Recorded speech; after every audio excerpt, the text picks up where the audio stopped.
Maggio, del municipio de Malvinas, Argentina.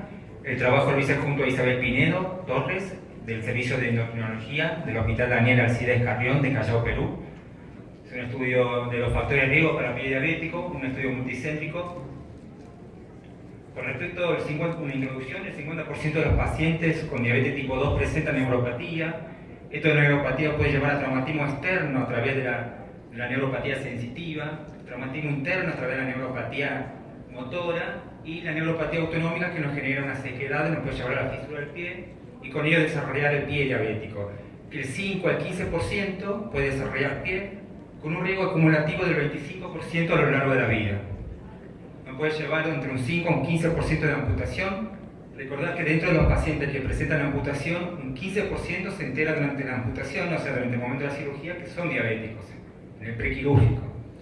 Un 85% están precedidos de úlceras, o sea, un 85% se puede prevenir.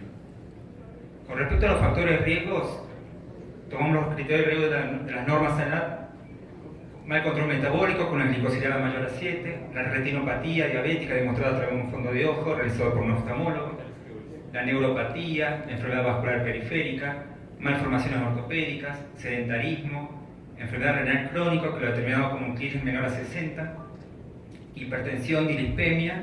Y con respecto a educación, con preguntas sobre el paciente conocida medidas del cuidado del pie, como son usar medias, calzado ajustado, caminar descalzo.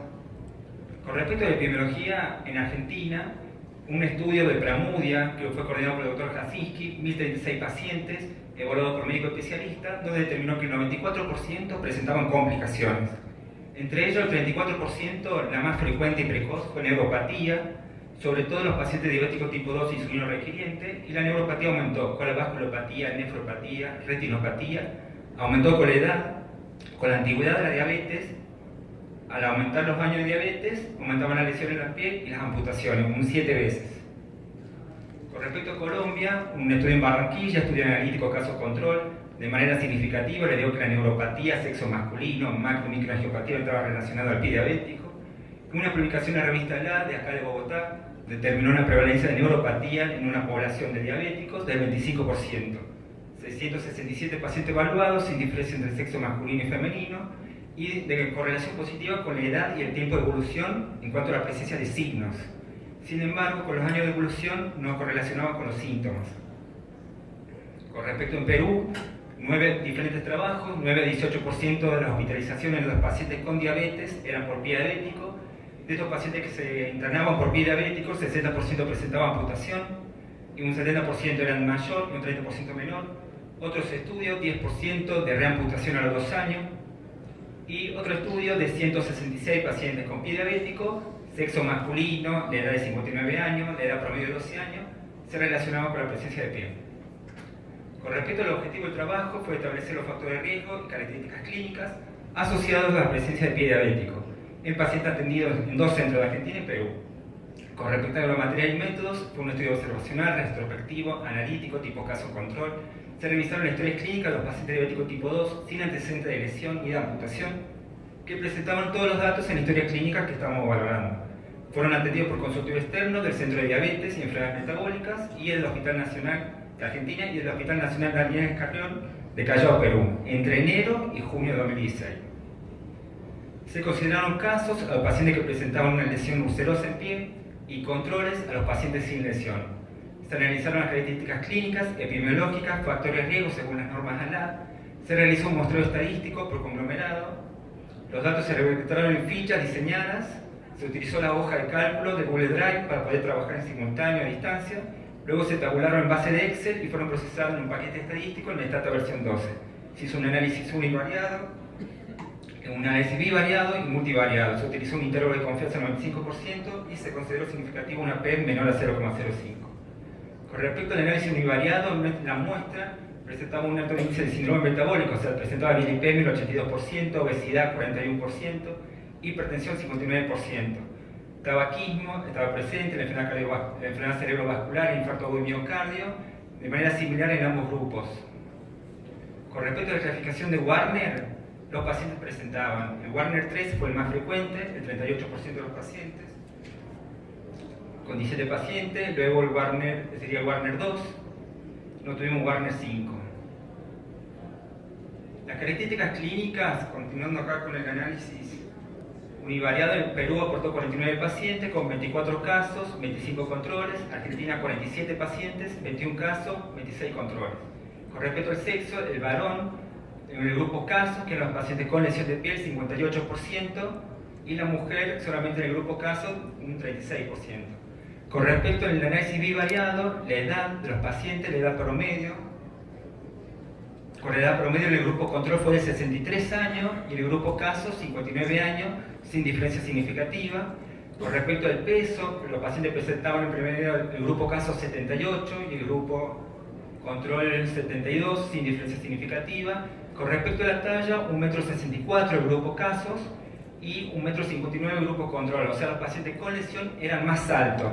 Y la característica de esto tiene que ver con las fibras son más largas y están más expuestas, entonces son más susceptibles a la lesión de manera significativa. Con respecto al IMC, 29-28, o sea, sin diferencias significativas, y con respecto al tiempo de evolución, presentaban los pacientes del grupo casos 13.8 años versus 7.5 años el grupo control, o sea, una diferencia significativa. Con respecto a los resultados del laboratorio, la glicosilada, ambas muestras tenían un mal control metabólico, 9% de grupo casos versus 8% del grupo control, sin diferencia significativa. Con respecto al HDL, el HDL tenía 37 el valor de casos, 37 versus 45 el grupo control, acá con una P significativa. Con respecto al LDL, los triglicéridos y colesterol eran valores más o menos similares, sin diferencia significativa, 105 a 117, 148 a 154. ¿Sí? Con respecto a los factores de riesgo, la ausencia familiar, o sea, el paciente que vive solo, no hubo diferencias significativas. Con respecto al sexo, el sexo masculino, la insuficiente educación diabetológica, la antigüedad de la diabetes mayor a 10 años, hubo una correlación positiva con mayor riesgo de diabetes. Ahí tenemos el log radio. Con respecto, también dio significativa la hemoglobina glicosilada mayor a 7, con el 58% de grupos casos, de manera significativa, y el sedentarismo, definido como la actividad física menor a 30 minutos en menos de 3 veces por semana. Lo de mayor asociación, la retinopatía también presentó 160% en grupo casos versus 39% de grupo control de manera significativa.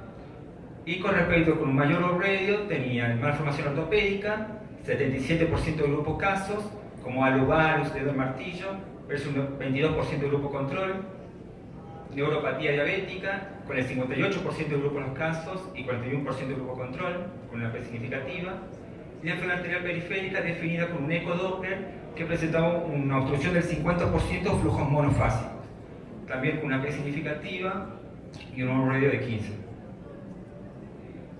Con respecto a los factores de riesgo, los pacientes no presentan un solo factor de riesgo, prácticamente presentan muchos factores de riesgo. ¿Sí? Entonces, con el controlar las variables, se hizo un análisis multivariado de regresión logística, donde determinó que el sexo masculino, la malformación ortopédica, la enfermedad arterial periférica y el HDL menor a 40 son el modelo que presentaba mayor asociación con riesgo de lesión de piel. La discusión, los factores de riesgo de pie diabético, el sexo masculino, el tiempo de evolución mayor a 10 años, la neuropatía periférica, la retinopatía, la enfermedad arterial periférica, la malformación ortopédica, el mal control metabólico, el HDL menor a 40, se asociaron a mayor riesgo de pie diabético. Estos datos coinciden con lo descrito en la literatura. Los diferentes trabajos son trabajos por revisión, metaanálisis, otros son estudios de casos control, pero son en la población de Inglaterra, Estados Unidos, que para hacer la comparativa con la población nuestra. El tabaquismo no dio significativo. Esto puede deberse a que la población de los pacientes de Perú presenta un menor consumo de tabaco con respecto a la Argentina, aunque también en la Argentina, en la última encuesta nacional de factores de riesgo, determinó una menor incidencia los trabajos de promoción para el abandono del tabaquismo. Con respecto a la dilipemia y hipertensión, nuestro trabajo no dio significativo. Los estudios de Jasisca habían dado que a medida que hay mayor síndrome metabólico, mayor neuropatía, mayor pie. En nuestro caso, la muestra en general tenía un alto grado de síndrome metabólico, o sea, tenían mucha hipertensión y dilipemia, que eso puede deberse a que no predomina en un grupo. Concluimos que dentro de los factores de riesgo sexo masculino, malformación ortopédica, la enfermedad arterial periférica, el HDL menor a 40, asociado a la neuropatía, son factores de riesgo de mayor asociación para presentar un pie diabético en una muestra de pacientes de Argentina y Perú. Por eso incentivamos la realización de estudios con una muestra mayor de pacientes en Latinoamérica, debido a que nuestra población presenta características propias desde el punto de vista social, cultural, económica y ambiental. Muchas gracias.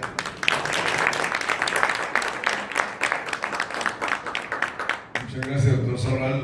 Muy buen trabajo. Bueno, tenemos la suerte de estar hoy en un grupo donde ha habido dos presentaciones, tanto en contenido como en forma, y para mí aquí presenta la mesa también la colaboración de ustedes en el tiempo, fenomenal. Tenemos 2 a 3 minutos que nos dejó dentro de sus 15 minutos para hacer preguntas. Doctor, ¿podemos disponer de un micrófono para que... Si no se la... ¿Tienen otro?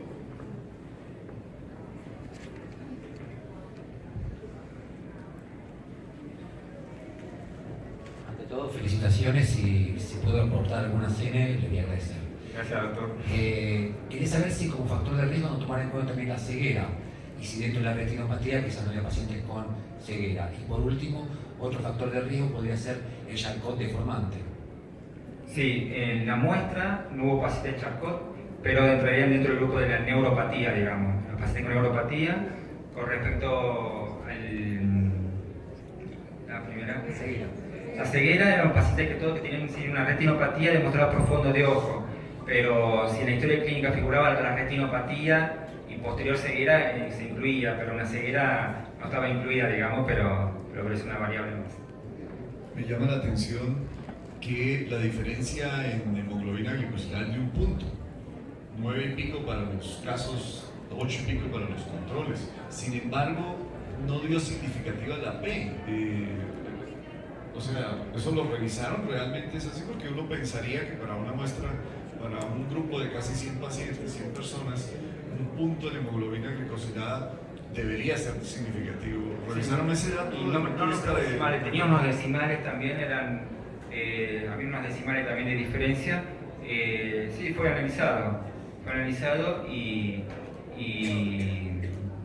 por sí, eso demuestra también las dos muestras tenían el alto mal control metabólico que tenían, ¿no?, los pacientes, que correlaciona también con estudios que hablan que menos del 7% de los pacientes presentan un control entre lo que es hipertensión, lípidos, y porque lípidos también estaban por encima de 100, o sea, el control de lípidos, diabetes y presión, menos del 7% suele tenerla controlada, digamos. Pero bueno, vamos a entrar en revisión igual en la... me llamó la atención que creo que vale la pena revisar en números, ¿no? Sí. Cómo se metieron los datos. Bueno, desafortunadamente se nos cumplieron los 15 minutos de su presentación, incluidas las preguntas. Muchas gracias.